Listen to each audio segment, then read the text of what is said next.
There are a few different types of carpenters. We have the rough carpentry aspect, and we have the finished carpentry aspect.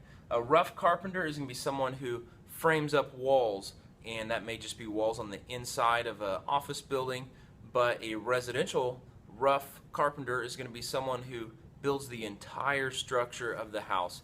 The wood frame, the kind of the big wood skeleton of the house. That is an example of a rough carpentry, a framer.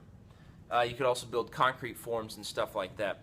On a finished carpenter, they will install the trim work. They could install stairs and cabinets and things like that.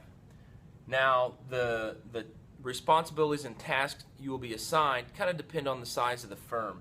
The smaller the firm, the more varied things you will do. You may be a carpenter that works for a small firm and do lots of different things. But if you work for a larger firm, you may be more assigned to a certain thing and specialize more.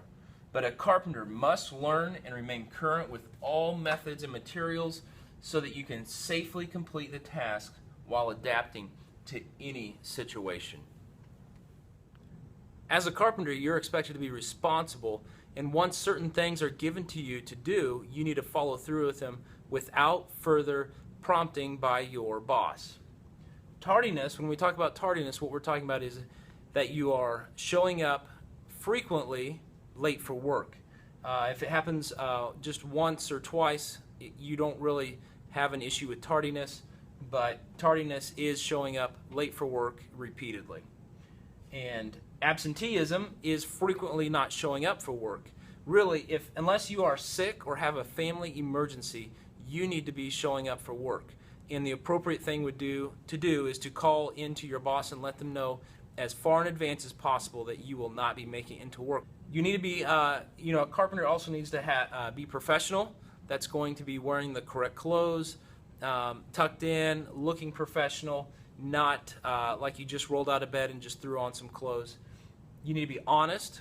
That means logging the correct time on your time card, loyalty to your company, and helping your boss with making them money. You need to be willing to learn. As time goes on, we come out with new materials, new ways to do things, and it is best to be willing to learn. Be willing to cooperate. You may be the best at your job, but if you are not good with people and things aren't going well with the guys you work with, the people you work with, you're not going to get a good product in the end. You have to be willing to cooperate with others. And lastly, you got to have a positive attitude, because things won't go as planned always, so you have to have a positive attitude and try to work together to get the job done.